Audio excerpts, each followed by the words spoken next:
Hello hi అందరికీ welcome back to my channel. నేనైతే వంకాయ కర్రీ అయితే చేస్తున్నానండి, గుత్తి వంకాయ కర్రీ.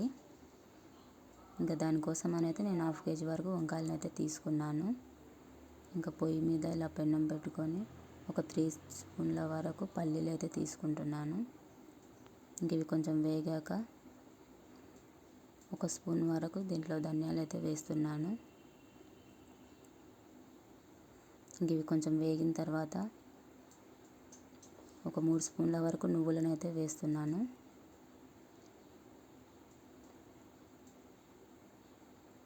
ఇంకా ఇవి కలుపుకున్న తర్వాత 1 టీ స్పూన్ జీలకర్ర అయితే వేస్తున్నాను.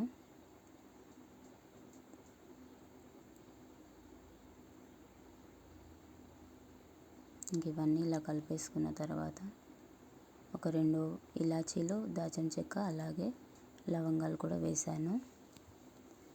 ఇంకా వీటిని మొత్తాన్ని ఇలా ఒకసారి కలిపేసుకున్నాను. అలాగే వెండు కొబ్బరి కూడా వేస్తున్నాను. ఇంకా జీడిపప్పు కూడా వేస్తున్నాను. ఇంకా వీటన్నిటిని మంట స్లోగానే పెట్టి వీటన్నిటిని అయితే కలుపుతున్నాను. ఇంకా వీటన్నిటిని చల్లారిన తర్వాత మిక్సీ జార్లోకి అయితే వేస్తున్నాను.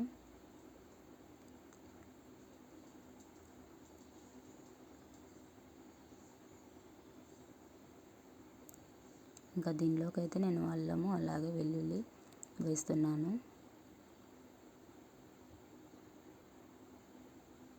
ఇంకా సన్నగా కట్ చేసి పెట్టుకున్న ఆనియన్ ముక్కలు అయితే వేస్తున్నాను.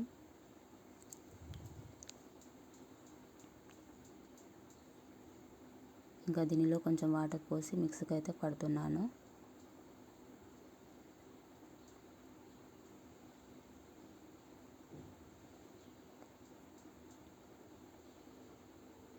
నేనైతే ముందుగానే వంకాయలను అయితే కట్ చేసి పెట్టుకున్నాను. ఈ విధంగా అయితే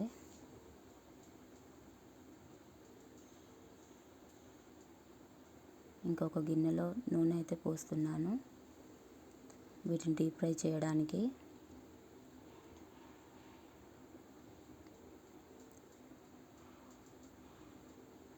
ఇంకా వంకాయలు మొత్తం దీనిలోకి వేసి ఇంకా వీటిని అయితే నేను డీప్ ఫ్రై చేస్తున్నాను. ఇంకా ఈ వంకాయలు మొత్తం నూనెలోనే ఉడికిపోవాలి.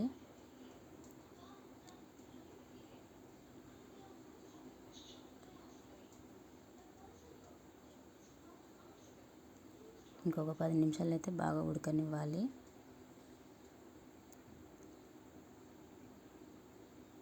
ఇంకా వీటన్నిటిని పక్కన తీసేసిన తర్వాత దీనిలోకి మనం ముందుగా రెడీ చేసి పెట్టుకున్న దీనిలోకి అయితే వేస్తున్నాను.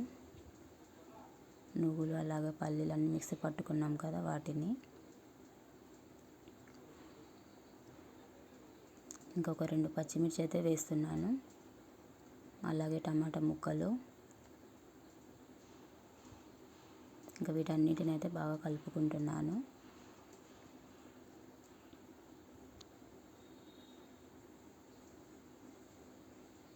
ఇంకా దీంట్లోకి కొద్దిగా పసుపు,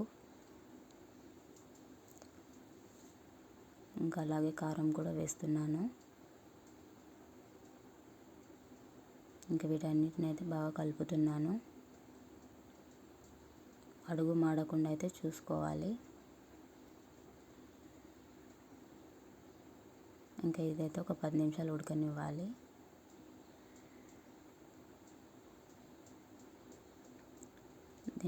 ఉప్పు అయితే యాడ్ చేయలేదు, ఇప్పుడు చేస్తున్నాను. ఒక 2 స్పూన్ల వరకు ఉప్పు అయితే వేస్తున్నాను.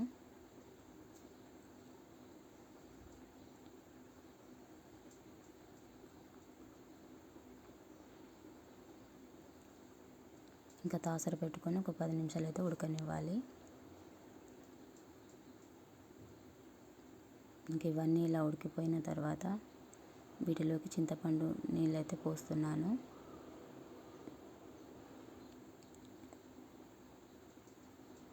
గరం మసాలా కూడా వేస్తున్నాను. 1 టీ స్పూన్ వరకు గరం మసాలా అయితే వేసాను.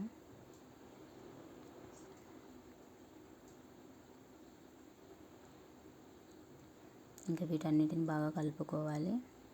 ఒక 2 నిమిషాల వరకు ఉడకనివ్వాలి. ఇంకా మనం ముందుగానే డీప్ ఫ్రై చేసుకున్న వంకాయలను అయితే దీంట్లోకి వేసుకోవాలి.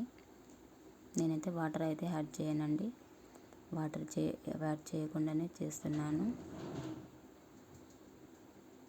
ఇంకా వంకాయలను అయితే బాగా నేను ఆయిల్లోనే ఉడకనిస్తాను. ఇంకా పైన ఇలా కొత్తిమీరతో గార్నిష్ చేసుకుంటే